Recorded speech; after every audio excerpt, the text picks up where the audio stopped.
Salam sahabat Yes, bagaimana kabar saudara hari ini? Bersama saya, Pendeta Setiaji dalam program Open, obrolan yang penting-penting.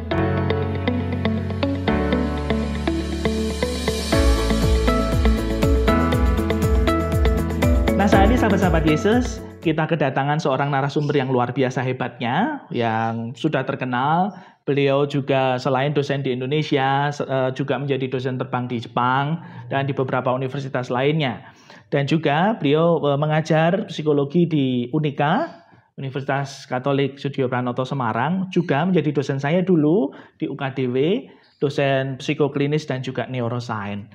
Nah, kita akan mengenal lebih jauh tentang beliau, Bapak Kuriake Satori, bahasa gaulnya begitu, nama aslinya Bapak Kuriake Krismawan.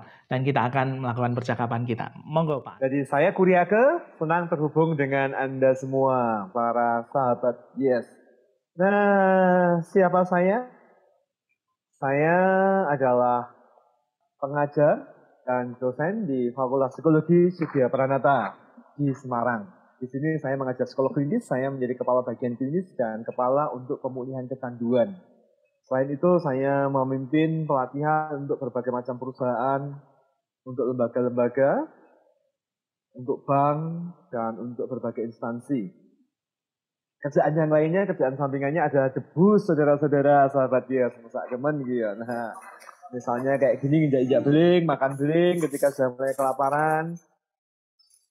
Ya, untuk melihat bagaimana Tuhan memberikan kita kekuatan dalam pikiran kita, dalam tubuh kita. Ketika kita bisa mengelola pikiran kita, maka imun sistem kita baik dan kemudian mekanisme tubuh kita bagus, bisa melindungi diri kita.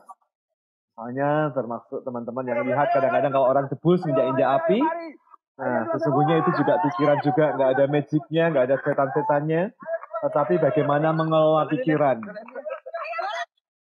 Tapi kemudian semenjak bulan Juni, ketika COVID menjadi semakin parah dan kemudian orang-orang diminta untuk tinggal di rumah, di situ saya dengan mahasiswa saya mulai mendampingi para pasien COVID.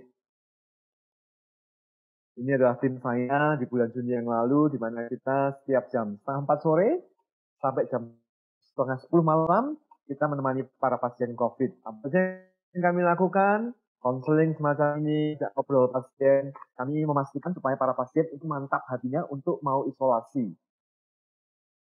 Karena beberapa pasien wis rasa sabar dan kepengen segera mulih gitu ya. Dampaknya ketika mereka rasa sabar, segera pulang, mereka cemas, mikir ke anaknya, keluarganya, maka imun sistemnya malah jadi buruk, jadi ramari-mari. Sehingga kami ngajak mereka ngobrol supaya mereka bisa nangis, bisa menyampaikan keluh kesahnya, sehingga hati mereka bisa tenang. Atau kemudian saya ngajak mereka terapi, seperti yang jenengan lihat ini, saya dengan menggunakan tasbih, ngajak mereka untuk mengelola nafas, mengelola pikiran. Atau seperti anak kecil yang jenengan lihat ini, yang sahabat Yes bisa lihat, mereka kita ajak untuk gambar, melukis, karena di sini kemudian mereka bisa mengekspresi lewat gambar. Kalau ada gambar di bawah, ada satu orang yang ambruk gitu ya, nah itu ketika hipnoterapi. Kita melakukan hipnoterapi sehingga pasien yang nggak bisa tidur, karena biasanya kalau kita stres, kita cemas, kita khawatir, jadi tegang, jadi reso turu. Padahal ketika para sahabat Yes nggak bisa tidur, maka jenengan jadi rentan kena COVID. Karena ketika nggak bisa tidur, imun sistemnya jadi buruk. Sehingga kita membantu mereka, para pasien yang nggak bisa tidur ini, bisa rileks dan tidur. Tujuannya apa? Supaya imun sistemnya naik dan cepat pulih. Dan selain itu, kita selain kegiatan tadi, terapi, relaksasi, kemudian bikin berbagai macam kegiatan untuk mereka bisa menceritakan emosinya, juga kegiatan motivasi. Bagikan semangatnya! Bagikan semangatnya! Bagikan semangatnya! Mantap! Harus semangat, bagikan ke orang lain. Hati yang gembira adalah obat. Jadi kudu senang. Nah, itulah yang saya siarkan. Hati yang gembira adalah obat. Karena itu yang kami lihat, pasien-pasien yang cepat pulih, yang imun sistemnya yang bagus, itu yang hatinya gembira. Nah, mari sahabat Yes, dengan hatinya gembira atau kayak susah. Kalau hatinya susah, mari-mari, bahkan kemudian bisa untuk yang sekarang sehat, tapi begitu susah terus, imun sistemnya bisa menurun dan rentan kena COVID. Jadi ingat, hati yang gembira adalah obat. Nah, begitu Pak.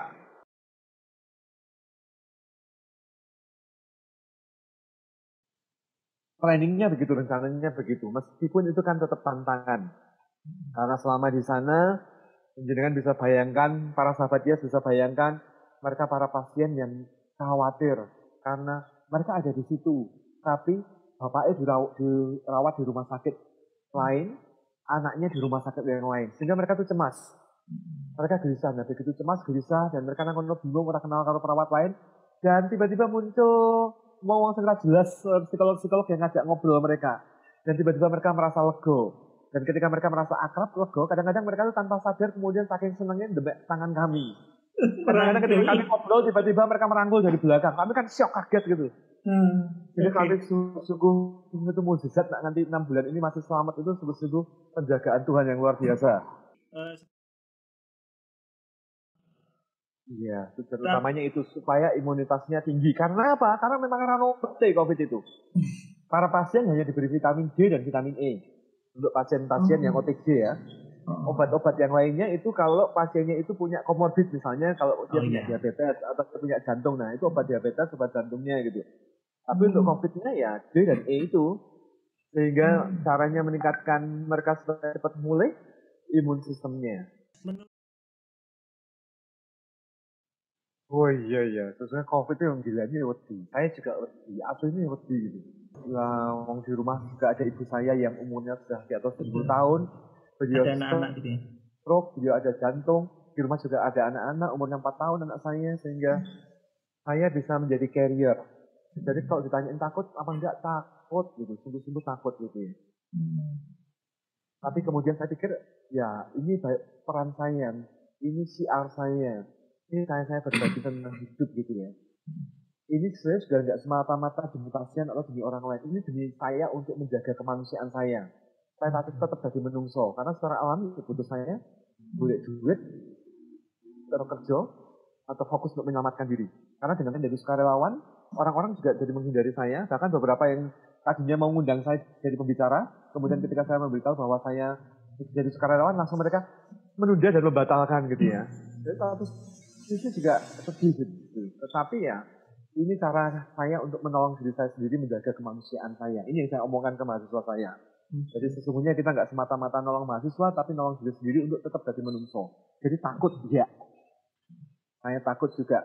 Nah, tetapi karena dorongan untuk terus apa meneh kalau bukan kita yang menolong. Karena COVID nggak ada obatnya.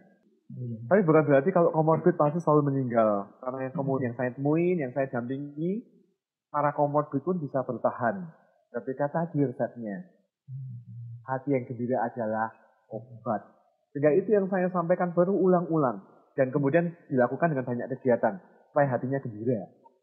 Ya, takut kematian, tetapi kemudian ya sudah kita berusaha. Nah, kalau teman-teman muslim bahasanya, kita berikhtiar, kita mengupayakan. Kita tetap mengupayakan protokol kesehatan sebaik mungkin.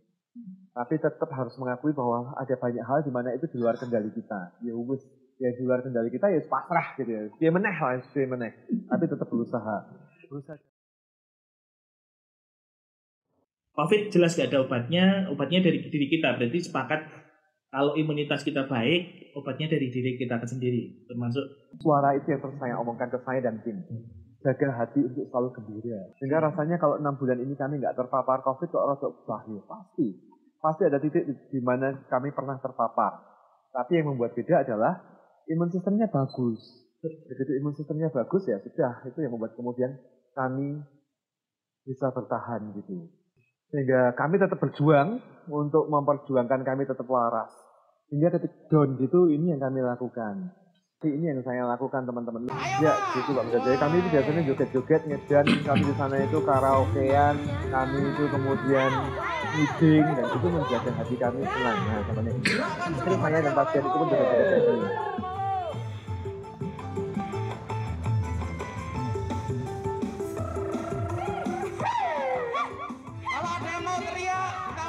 Itu cara menjaga kami ketika kami sendiri sedang down. Kami sadar ketika down itu bahaya. Ya sudah, kita joget, kita menyanyi karaokean dengan mereka, meeting dengan mereka. Mereka senang, kita juga senang, dan itu rasanya ini cukup lumayan lah untuk membuat kami bertahan. Meskipun tetap selalu ada kekhawatiran. Kapan kami kena itu selalu ada kekhawatiran, itu selalu ada gitu.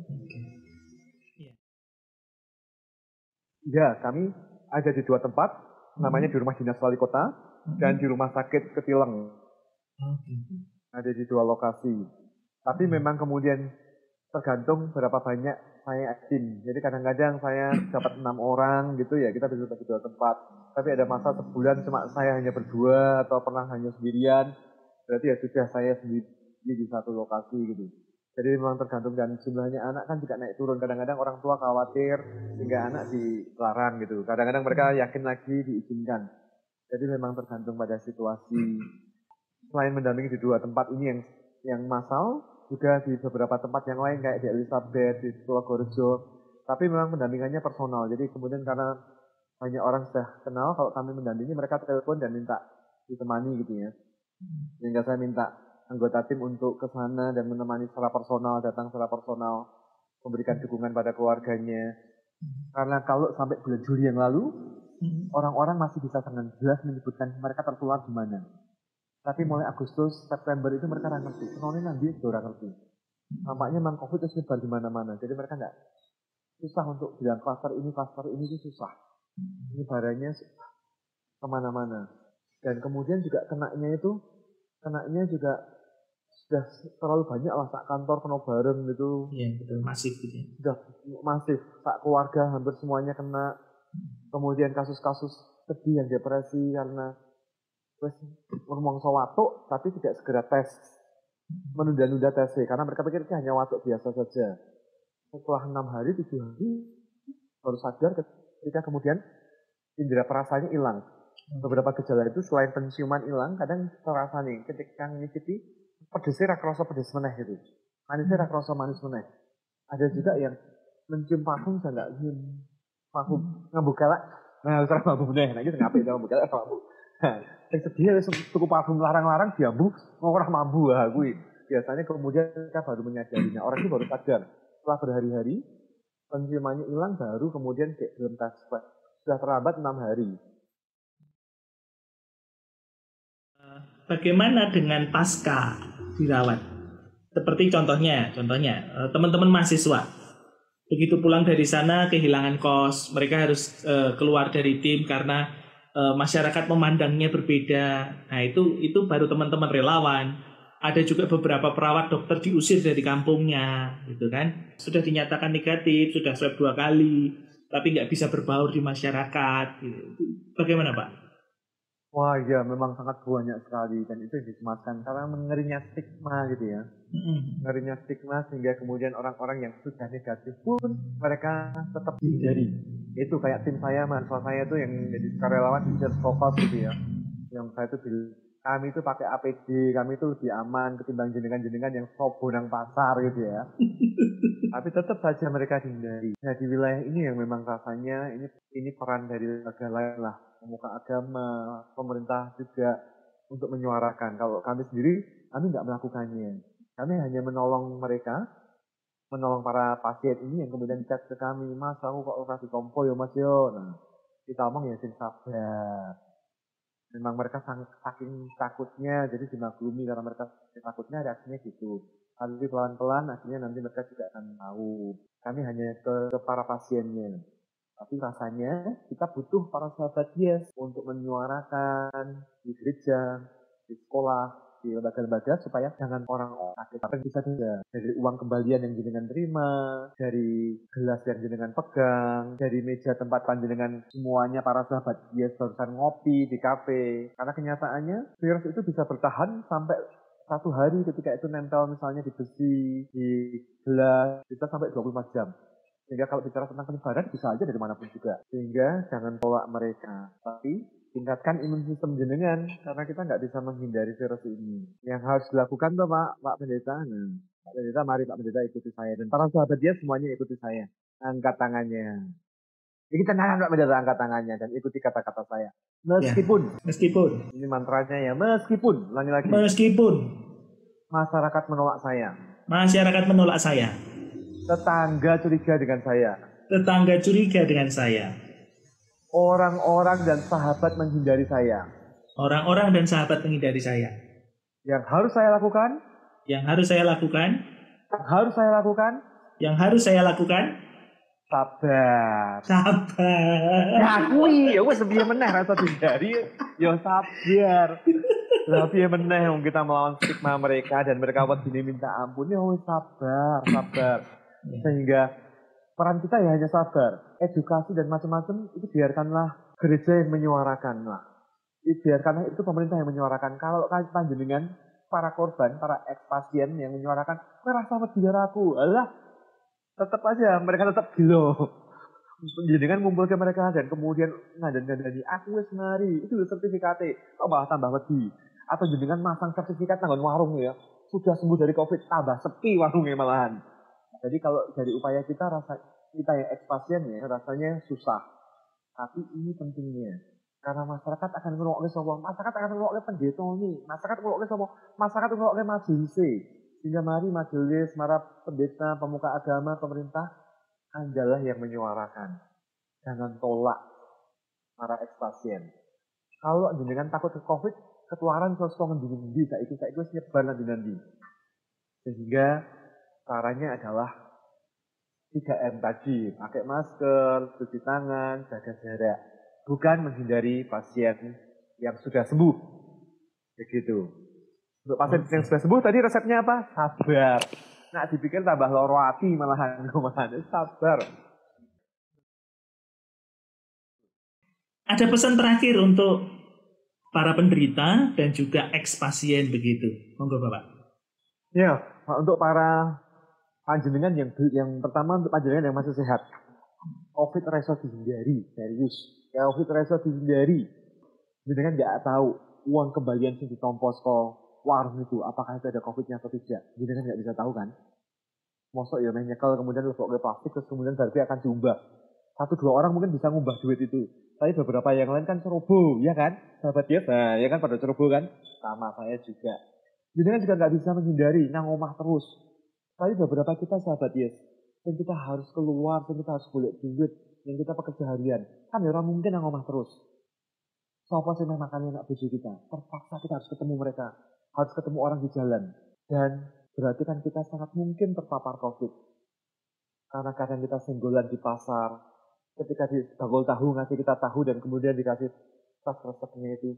Mungkin juga reseknya sudah dipegang seseorang yang bagol tahu itu juga yang ada Covid-nya. Sehingga rasanya kalau sekarang Covid susah untuk dihindari. Kalau jenengan di rumah terus mungkin bisa menghindarinya. Tapi anak bojone dipakani opo. Sehingga kalau jenengan hanya memikirkan kesehatan, maka gimana dengan penghidupan, ekonomi? Jadi kesehatan itu reso. Tapi kalau jenengan hanya mikirkan penghidupan, mikirkan duit, ekonomi untuk menghidupi anak bojo, jenengan akan kena Covid. Dua-duanya untuk jenengan masih sehat, dua-duanya harus dilakukan. Yaitu ikuti protokol. Gimana caranya kalau jenengan supaya keluar rumah tapi tetap sehat? Keluar rumah dan sangat mungkin nanti nomor duit duit aja ada Covid-19 jenengan tetap sehat. Caranya jaga imun sistemnya. Gimana cara jenengan supaya tetap sehat? Sehingga kalau sampai terpapar Covid maka jenengan tidak ambruk. Caranya adalah olahraga dan istirahat yang cukup. Sehingga ketika jenengan kurang tidur, lelah, maka jenengan imun sistemnya yang lemah. Jadi tidur yang cukup. Nah, rebahan, tambah indahnya. Ini saatnya orang-orang kaum rebahan dihargai gitu ya. Karena begitu rebahan banyak, tidur cukup, imun sistem bagus. Tapi nggak hanya rebahan aja. Yang perlu jenengan lakukan, jangan stres. Kalau jenengan stres, jenengan susah, maka kemudian imun sistem juga menurun. Kenapa? Karena begitu jenengan susah, ada hormon yang namanya hormon kortisol diproduksi. Makanya kemudian sistemnya lemah. Sehingga ketika panjenengan mau stres, mulai kepikiran cicilan panci, cicilan ember. Nah, ya dah. Nah, ketika jenengan kelingan cicilan kayak gitu, mulai sariawan, asam lambungnya naik, rambutnya rontok, tidurnya nggak nyenyak, gulanya jadi naik. Nah, nak tangi turu badannya kesel, rasa seger. Nah, itu indikasi kakean mikir cicilan panci, cicilan ember. Itu bahaya. Karena imun sistem akan melemah dan dampaknya bisa kena Covid. Sehingga itulah yang dikatakan firman Tuhan luar biasa. Hati yang gembira adalah obat. Sehingga meskipun susah, meskipun berat hidupnya, jaga hati tetap gembira. Sehingga panjenengan-panjenengan yang sehat ketika terpaksa harus kerja, terpaksa harus ke jalan, terpaksa harus ke lapangan ketemu dengan banyak orang. Ketika imun sistemnya bagus, hatinya gembira, maka semoga Tuhan menjaga kita lewat imun sistem kita. Itu untuk yang belum kena. Dan jenengan yang sekarang sedang kena, jenengan yang sekarang sedang dirawat, entah di rumah sakit ataupun di tempat isolasi mandiri di rumah panjenengan, ingat, hukumnya sama. Hati yang gembira adalah obat. Sudah. Meskipun saya tahu jenengan sangat perhatian dengan anak, dengan istri, jenengan khawatir, tapi khusus ini supaya jenengan cepat pulih. Supaya tidak ada jejak COVID di paru-paru panjenengan. Yang perlu Anda lakukan adalah sama, bergembiralah. Caranya piye? Ya sudahlah, kalau jenengan sekarang di rumah sakit, di isolasi mandiri, tontonlah film yang lucu-lucu di YouTube. Ngekek-ngekek, guyang-guyu. Rasah mikir keliyane. Karena begitu jenengan mulai pikirkan gawean. Kayak gaweanku sing ngelamuke sing sapa? Lah aku kayak tanduranku sapa piye? Kok sing nyirami tanduranku sapa? Anggerekku piye? Wes ben jarno, fokuslah pada diri sendiri, bukan egois. Ketika sekarang panjenengan isolasi mandiri atau panjenengan sedang dirawat di rumah sakit, sudah bikin hati yang senang. Nyanyi, mungkin senang, baca firman Tuhan, diulang-ulang ayat-ayat yang menguatkan hati. Ibrani 13 ayat 5b misalnya. Aku sekali-kali tidak akan membiarkan kamu, aku sekali-kali tidak akan meninggalkan engkau. Ulangi lagi, berulang-ulang. Nah, kata-kata yang positif, afirmasi yang positif itu akan menenangkan. Sehingga kemudian jenengan akan lebih percaya dan akibatnya imun sistem lebih bagus. Bukan egois. Tapi khusus selama panjenengan dirawat, plus lainnya dilalek gesek. Dan jenengan yang punya keluarga yang sekarang sedang dirawat, apa yang jenengan perlu lakukan? Telepon. Sapa. Kalau perlu, kalau dia di rumah sakit, dari jendela, jadah sekolah tuh. Pak iki lho anak-anakmu, iki lho lucu kabeh. Jangan cerita sing elek, jangan cerita sing sedih-sedih. Misalnya mau Mbak Wonosobo baru dan terus suwite ambruk kabeh, tandurane ambruk rasa diceritake. Telepon sing apik-apik wae. Wah, iya pokoknya kabeh anak-anak warak. Meskipun jane anake do ngelih, rasa ceritake. Tujuannya apa? Supaya keluarga yang di rumah sakit itu tenang. Dari cerita tetap berikan dukungan, berikan sapaan, panjenengan jemaat. Jangan lupa menelpon jemaat yang sakit, dan yang sakit sapalah. Kasih firman Tuhan yang positif-positif, kasih hidup pujian yang positif-positif, tunjukkan bahwa kita semua mencintai jenengan yang sedang sakit. Nah, bentuk dukungan, bentuk sapaan ini akan membuat mereka tenang, membuat mereka, aku orang dihindari, aku orang disingkirkan, sehingga saudara kita yang di rumah sakit akan cepat pulih. Dan untuk panjenengan yang kemudian sudah sembuh, lihat meneh, yang COVID itu mengerikan. Kalau kemudian orang-orang menyingkiri kita, resepnya tadi. Gimana Pak Pendeta? Sabar. Ya dia meneh. Sabar. Percayakan pada Gusti. Pada saatnya nanti mereka tidak tahu bahwa kita sudah sembuh. Biarkanlah untuk meyakinkan masyarakat, itu bukan pekerjaan panjenengan.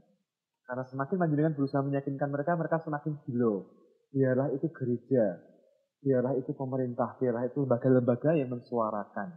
Nah, dengan begini maka kemudian kita semua sebagai gereja, sebagai warga Indonesia, sebagai warga Jawa Tengah, kita semua akan sehat dan tetap guyup. Begitu, sahabat Yes dan Pak Pendeta. Terima kasih banyak Pak Age. Energinya Pak Age itu luar biasa. Ya, terima kasih banyak untuk kesempatannya, juga waktunya untuk ngobrolnya bareng. Terima kasih banyak ya Pak Pendeta. Baik, terima kasih. Shalom. Selamat malam berkati.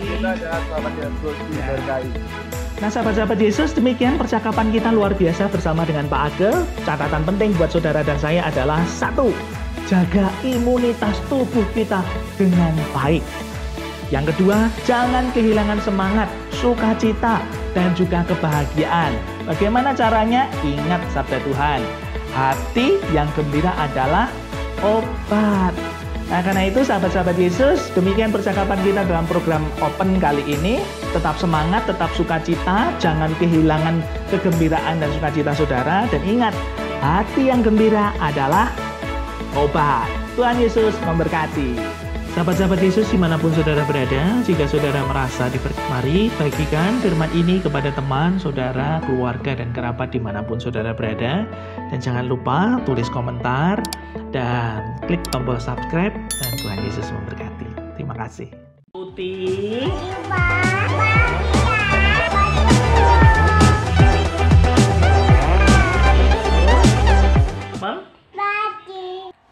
C